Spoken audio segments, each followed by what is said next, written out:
Hey guys, welcome back to the channel. But if you're new here, my name's Tyler and I just do consistent content, all things related hockey and the NHL overall. And Kasperi Kapanen, as we all know, was traded by the Toronto Maple Leafs just a week or so ago now to the Pittsburgh Penguins, the same team that originally drafted him for that Phil Kessel deal. You know that obviously, and I also did a video regarding that deal, so make sure to check it out after this video if you haven't. But since then, there have been so many reports, so many rumors by whether it be analysts or just reporters overall in the hockey world that have come out with plenty of players when it comes to this Toronto Maple Leafs team that are currently on the trading block, including their goaltender Frederik Andersen, which is somewhat surprising. But Freddie is a guy who definitely has been fantastic for this Toronto Maple Leafs team in the 4 years that he's been with them thus far, really helping them win games at times where that defense has looked subpar. But now that they are constantly trying to figure out, Kyle Dubas is searching for answers religiously on how to help this roster, how to help them propel to that next step and having a deep playoff run. So they're giving the idea, or throwing the idea at least, of shopping Frederik Andersen, which would be very interesting. So that's what I'll be discussing with you today. My thoughts on Andersen possibly being moved, the teams I could possibly be going to, and the possible situation where Kyle Dubas could come out looking brilliant in acquiring the goaltending phenom, the next goaltending phenom, I should say, and Yaroslav Askarov.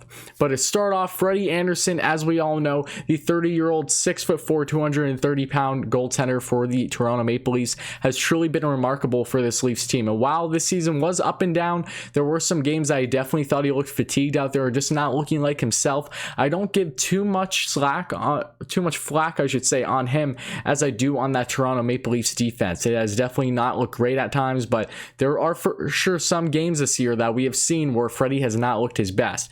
But in this season alone, he had 29 wins, 13 losses, and 7 overtime losses, a goals allowed average of 2.85, and a save percentage of 909. So not bad at all, still very solid, especially playing with a defense in front of him that has been a bottom feeder in the league pretty much for the entirety of his career in Toronto thus far in this 4-year stint.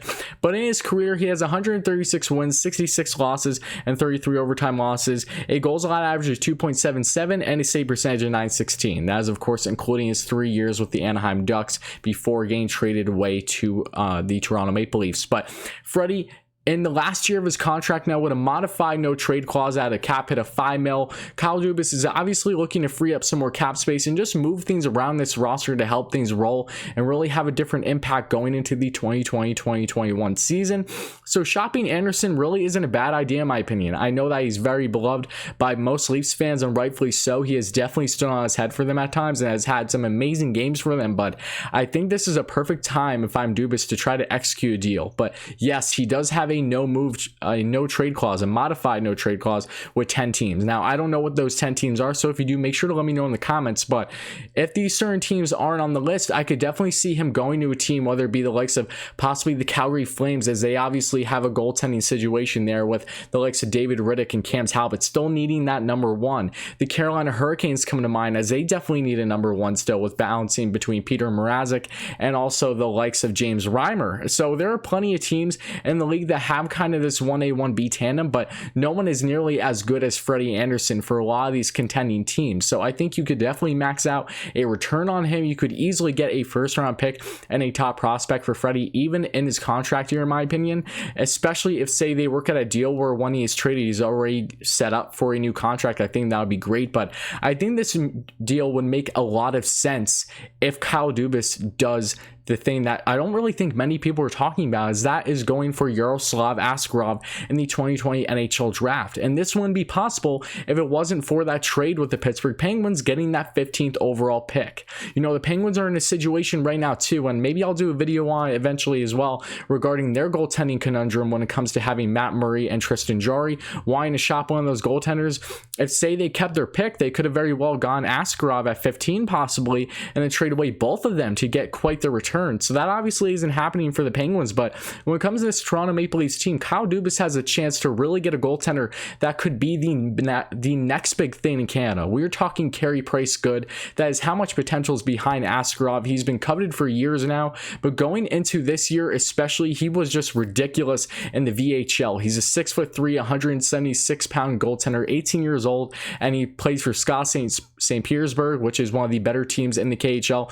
Only played one game, had one one cup of coffee with them this past season, but he did play 18 games in the VHL, and in doing so, he had quite a start with save percentage of 920 and a goals allowed average of 2.45, and he was involved in many tournaments as well. He was in the World Junior Championships for U18 and U20 and the Hinka Gretzky Cup, and he did win that Hinka Gretzky Cup for Russia, of course, winning the gold medal. And in those 4 games, he had a goals allowed average of 1.25 and a save percentage of 960, and he also won silver for the World Junior Championship, and I'm forgetting if that was U18 or U20, so if you know that, let me know in the comments below. But there's a lot to like about Askarov, and he has been coveted for a while. And when it comes to the NHL draft, goaltenders usually aren't drafted in the first round, or when they do, it's definitely looking like a high risk situation.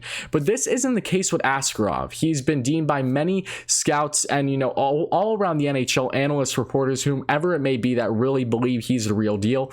There are people that have him thinking he should easily go in the top 5 to top 7, or going all the way to possibly 20 in the first round. I don't think he's getting out of the first round at all, and I think there is a very strong chance for the Toronto Maple Leafs and Kyle Dubas to execute on getting him at that 15th overall pick. Now, the next question is, what happens from there? Because I'm not sure what the contract situation is when it comes to his rights being in the KHL. I'm not sure if he's on a contract for multiple years or not, so if anyone does find out, let me know, because I just couldn't find it from my research. But that is definitely a thing that can factor into things. When is this Russian guy from the KHL going to come over to North America? Because that's always a constant issue at times, transitioning from Russia to the US or Canada, just North America overall. So it should be interesting to see what happens there. But there's no doubting the potential behind this guy. He has a chance to be a franchise goaltender for whichever team drafts him, the possibility of being a multiple Vezina winner in his career. He is just that good. He has elite reflexes, has great hockey IQ, and amazing vision. He looks so poised out there. If you watched him against Canada in the World Junior Championships, he looked lights out at times over the past couple of years, because the stats I talked to you about today were simply the 2019-2020 stats. But remember, he has been in the tournaments in the past couple of years. So he has definitely gotten his workload throughout his career thus far, and he has proven just how amazing of a goaltender he is, and is going to continue to be at the NHL level. So if I'm Kyle Dubas, I'm really going for something like this to really have a win-win scenario where in that Kapanen deal, you get that 15th overall pick, which gives you the chance to get rid of Andersen, knowing you're going to draft Askarov. And yes, it isn't a guarantee that you'll get Askarov at 15, but there is a very strong chance. And I think if I'm the Leafs, I do everything in my power to make it happen. You know, in my mock draft videos, I didn't have the Leafs acquiring Askarov, but some people commented you should. And looking back on it now, especially with them shopping Andersen, that only makes more and more sense. Because if I'm the Leafs, I want a guy that I know I can have long-term as my next franchise goaltender, not someone to just fill in to say possibly do a swap with the Penguins for Tristan Jarry or Matt Murray. I don't think that's going to solve anything for this team. I think they need help on defense without question. I really hope that happens, because it hasn't happened yet since Kyle Dubas became a GM. Honestly, Jake Muzzin has been solid, but that's really about it. When you look at other guys in this roster, they are just too offensively minded. They need help defensively. They need a better team defense overall, and a goaltender that can really bail them out for the next decade. And Yaroslav Askarov can be that guy for sure. So that's really all I have for you in this video. Toronto Maple Leafs fans, let me know in the comments below, who do you think Freddy Andersen is going to go to if he is traded, and what kind of return would you like to see for him?